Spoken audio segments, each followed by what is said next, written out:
Hello good morning everyone. आज इस video का मकसद सिर्फ एक ही है कि जो अभी प्रीलिम्स का पेपर हुआ है 2026 का, उसको लेकर काफ़ी सारी वीडियोस आ रही हैं कि टफ था, ये था, वो था। ठीक है भाई, जो भी था वो कोई पहली बार तो है नहीं। पिछले 23 में भी ऐसा ही हुआ था, 23 वाले प्री में भी। उसमें भी जीएस का और सी सेट का जो ऑप्शंस था उनको चेंज किया गया, और इसमें भी आप देख रहे हैं पेपर में कि जो भी था ठीक है, नया था, लेकिन भाई ये तो है नहीं है कि सीटें खाली जाएंगी। जो भी सिलेक्शन है फिक्स सीटें हैं, जितना है वो तो होगा। हाँ, इतना ज़रूर है कि यार काफ़ी लोगों के लिए उम्मीद थी कि इस बार जो पिछले लगातार 4-5 सालों से तैयारी कर रहे हैं कि भाई इस बार तो कम से कम हो जाएगा, लेकिन शायद नहीं हो पाएगा। तो उस वजह से काफ़ी दिक्कत होगी उन सभी को। तो इन सभी चीज़ों के मध्य नज़र रखते हुए मैंने ये पहला वीडियो है आज बनाया है कि भाई थोड़ा सा यूपीएससी को ही एक मतलब ये नहीं समझना चाहिए कि बस यही एक लाइफ है। ठीक है, आपने एफर्ट लगाए, बट उससे आगे भी बहुत कुछ है, और वो सब चीज़ों के लिए अपने आप को तैयार करना पड़ेगा। हालांकि बहुत चैलेंजिंग है वो तैयार करना, लेकिन करना ही पड़ेगा। देख रहा हूँ सारे यूट्यूब पर टीचर्स हैं, जो भी हैं, सभी अपना अपना बता रहे हैं। ठीक है, अच्छी बात है, लेकिन एज ए एस्पिरेंट बहुत मुश्किल है इन सब चीज़ों को एक्सेप्ट करना कि यार इतना टाइम दिया है और उसके बाद भी अगर रिजल्ट नहीं मिला, तो वो फीलिंग केवल एक एस्पिरेंट ही समझ सकता है। पेपर तो आप साइट से डाउनलोड कर ही लेना, ये जो भी है सारा आपके सामने है। ये पेपर, ये देख रहे हो क्वेश्चंस, कितना बड़ा है ये, सीधा ही। और सबसे बड़ा चैलेंजिंग तो ये था भाई, इस बार है ना एथिक्स को डाल दिया, जो कि मेंस का टॉपिक है, वो फ्री में पूछ रहे हैं साहब। पर कोई ना,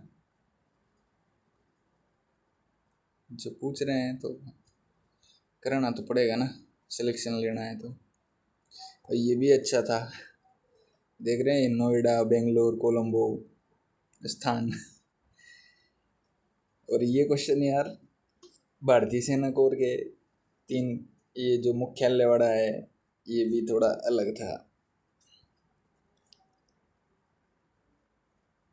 ठीक है, लेकिन यार रेंडमनेस है यूपीएससी में, अनसर्टेनिटी है, तो इसको लेकर आपको हमेशा रेडी रहना होगा। क्योंकि और सबसे बड़ी बात यह है कि अब वो टाइम आ गया, मुझे लगता है कि आप अकेले सिंगल यूपीएससी एग्ज़ाम पर डिपेंड नहीं रह सकते कि भाई पढ़ना है तो केवल आईएएस ही बनना है। क्योंकि भाई ठीक है, आप एफर्ट कर रहे हैं, अच्छी बात है, बट एक साइड में प्लान बी भी होना ज़रूरी है। क्योंकि अगर वो नहीं है ना, आपके 3 या 4 अटैम्प्ट हो गए, उसके बाद में ना बहुत दिक्कत होगी। 1 या 2 अटैम्प्ट तक शुरू किए तो कोई दिक्कत नहीं होती है, लेकिन उसके बाद में बहुत दिक्कत होती है। क्योंकि वो एग्ज़ाम का जो स्ट्रेस है ना, वो बहुत ज़्यादा बढ़ जाता है, और उसकी वजह से है ना फिर आप पेपर को ढंग से कर ही नहीं पाते, चाहे वो जीएस का हो, GS1 हो, चाहे GS2 हो। क्योंकि आपके दिमाग में ना वो थॉट्स बहुत परेशान करते हैं वो, कि यार इस बार नहीं हुआ तो क्या होगा। तो उस वजह से उन थॉट्स को कंट्रोल करना है ना आपको, तो आपको एक साइड में बैकअप प्लान रखना बहुत ज़रूरी है। ये सच बता रहा हूँ, क्योंकि अगर आपके पास में प्लान भी है, जैसे कोई जॉब कर रहा है, तो उसको तो कोई दिक्कत ही नहीं है कि चलो कोई ना भाई, इस बार नहीं हुआ तो अगली बार हो जाएगा, अगला अटेम्प्ट है। लेकिन जो बंदा केवल और केवल इसी पर मेहनत कर रहा है, ना कोई जॉब कर रहा है, ना कोई दूसरी खास स्किल्स है, उसको आगे जाके बहुत दिक्कत होने वाली है। क्योंकि ये जो रैंडमनेस है आगे भी मुझे लगता है और बढ़ेगी। क्योंकि जैसे जैसे चीज़ें बदलती जा रही है, तो फिर आप समझ ही सकते हैं कि भाई बहुत दिक्कत होने वाली है। बाकी मेरा पर्पज़ केवल इतना ही था इस वीडियो को बनाने का, कि यार थोड़ा सा एक जेन्युइन गाइडेंस दिया जाए। क्योंकि कोचिंग वाले क्या करेंगे, अब देखना थोड़ा सा अलग ही करेंगे कि मतलब कि भाई ये देखो अब हमने ऐसा कर दिया, लेकिन कोई कितना ही कुछ भी कर ले, ये मैं अपने पर्सनल एक्सपीरियंस से बता रहा हूँ, आप यूपीएससी को कभी भी वो नहीं कर पाओगे कि भाई हमने ऐसा पेपर बनाया है, टेस्ट सीरीजों में, और हम जो बना रहे हैं उस हिसाब से यूपीएससी पूछेगी। ऐसा बिल्कुल पॉसिबल नहीं है, क्योंकि हर बार कुछ ना कुछ वो नया करते रहते हैं, और ये कोई पहली बार नहीं है, हमेशा करते ही रहते हैं वो। तो बस इतना ही है, बाकी पेपर वगैरह आप यूपीएससी की साइट से डाउनलोड कर लेना। और ठीक है, और भाई साथ में अपना प्लान भी रेडी रखे, क्योंकि अभी ये क्वेश्चन देख लो कहाँ है, ये देख लो एक्स है, ये वाला भी एक्स बाई, ऐसे क्वेश्चन यार पॉलिटी में भी। और ये रहे आपके एथिक्स के क्वेश्चन, ये रहे इधर यहाँ पे है एथिक्स के बड़े, एक्स को क्या करना चाहिए, ये एथिक्स का क्वेश्चन है इधर, है ना। और इधर थोड़ा देखो, ये रहा एक वरिष्ठ अधिकारी है, क्या कार्रवाई, ठीक है भाई क्वेश्चन इजी है, मानता हूँ मैं इजी है, बट ये टॉपिक जो है मेंस का पार्ट है, ये टाइम टेकन है भाई, टाइम लेता है इनको आप पढ़ोगे, फिर टाइम बीच में। सबसे बड़ी चालाकी क्या करी यूपीएससी ने, इनको बीच में डाल दिया ताकि बच्चे को लगे कि इजी है इनको करूँ, लेकिन उसको ये पता नहीं है कि भाई मैं इनको अगर अभी अटेम्प्ट करता हूँ तो आगे मेरे बहुत सारे क्वेश्चन छूटने वाले हैं। ये सबसे बड़ा चैलेंज है। कट ऑफ हालांकि कम जाएगी, जिसका सीसेट क्लियर है उसके चांसेस ज़्यादा हैं, बट जिसको सीसेट में दिक्कत हुई है ना, सीसेट में भी मैंने जब पेपर देखा था तो ऐसा लग रहा था यार जीएस में सीसेट आ रहा है, सीसेट में जीएस आ रहा है, चक्कर क्या है, पर कोई ना, जो भी है बढ़िया है, सबके लिए सेम था भाई, अपने लिए तो कोई पर्सनल वो है नहीं कि भाई अपने लिए पर्सनल ऐसा पेपर है, सबके लिए था वो, जो भी है सबके साथ है। बट उस चीज़ से आपको आगे निकलना होगा, मूव ऑन करना होगा, और अगर आपको यूपीएससी में ही करना है तो आगे नेक्स्ट अटेम्प्ट के लिए अच्छे से प्रिपेयर करें, जिसका प्री निकल रहा है वो भाई मेंस की अच्छी से तैयारी करे। और बाकी इतना ही बस, पेपर वहीं से देख ही लेना, मिल जाएगा। जो नए बच्चे हैं सोच रहे हैं तो भाई एक बार पुराने पेपर को ज़रूर देख लेना, पैटर्न उसका बहुत ही वो है। चलो ठीक है भाई, धन्यवाद। बाकी और थोड़ा सा एक एडवाइस हो रहा है कि भाई कोई भी कोचिंग या कोई भी टीचर्स पर आप ब्लाइंडली ट्रस्ट ना करें, क्योंकि इस ज़माने में भाई ब्लाइंडली ट्रस्ट करोगे तो बहुत दिक्कत होगी।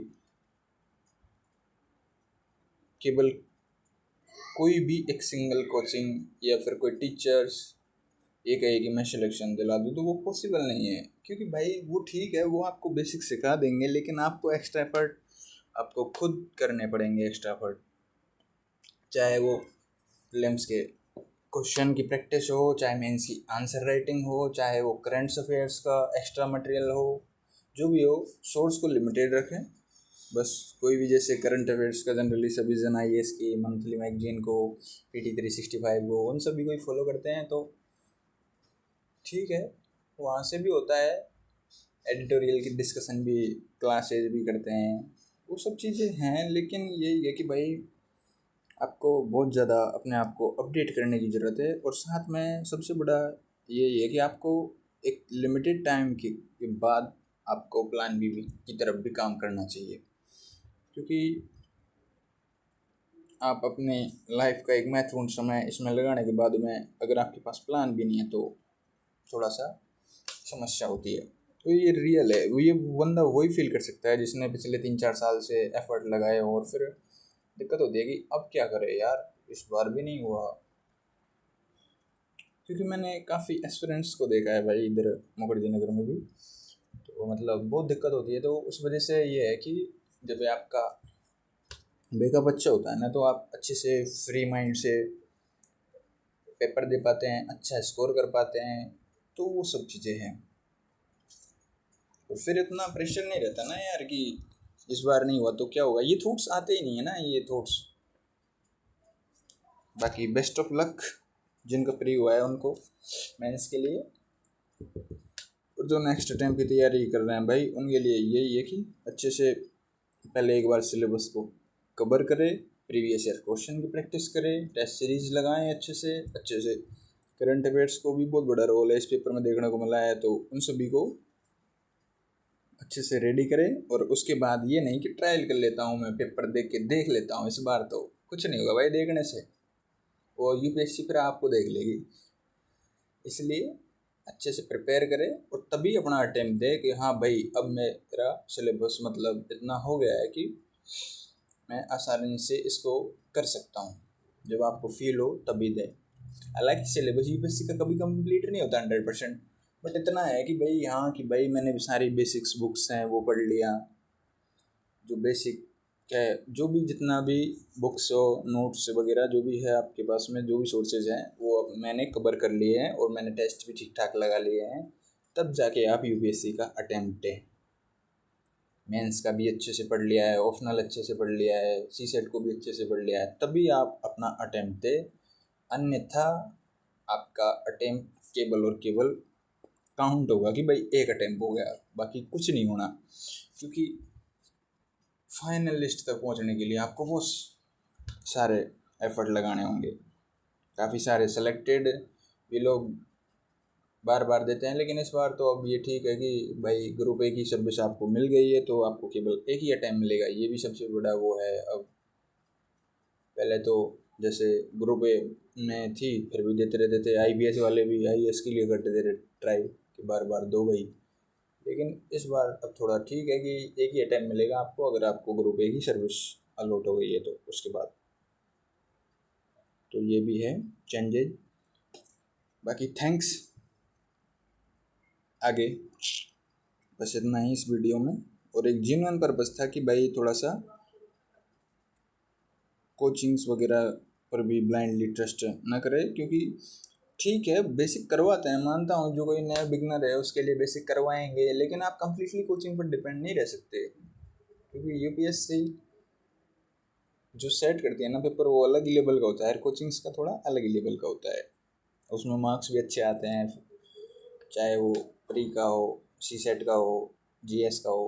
लेकिन यूपीएससी ने इस बार जो किया वाकई में अच्छा किया था यार, रियलिटी मतलब जो पेपर दिया है ना वही बंदा फील कर सकता है कि यार उसको पता है कि उसने, क्योंकि उसने कोचिंग्स के भी सारे टेस्ट लगाए हैं और रियल वाला भी दिया है, जो पिछले सालों से भी दे रहे हैं उनको भी पता है, तो वो अलग ही लेवल।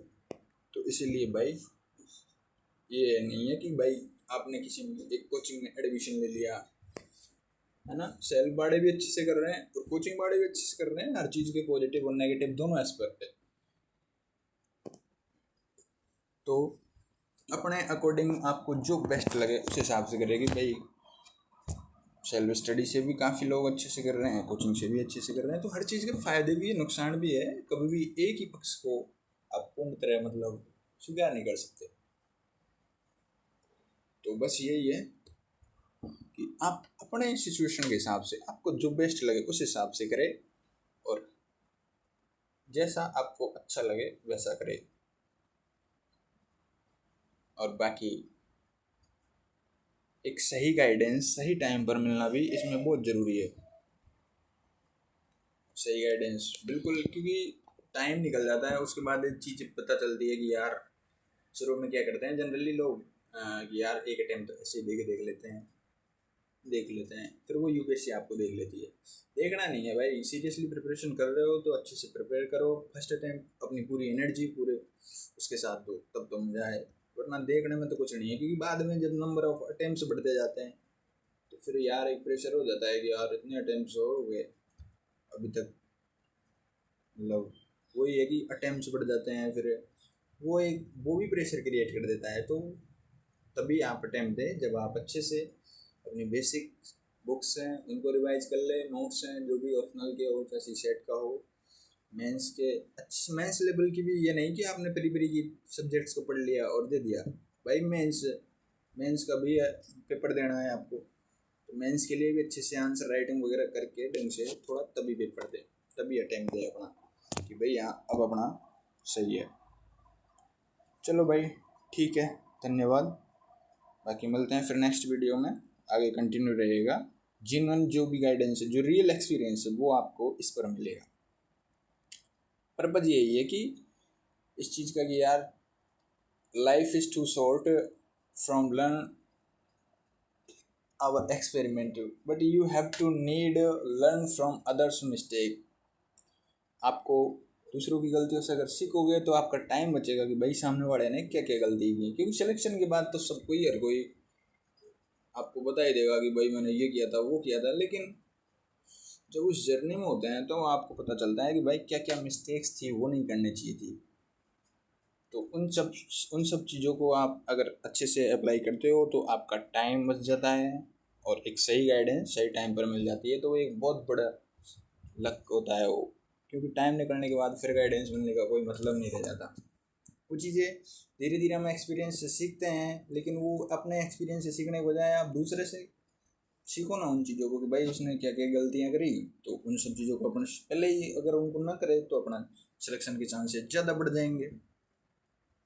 तो बस काफ़ी वीडियो बड़ा हो गया है, ठीक है भाई, okay, all the best for mains, thank you.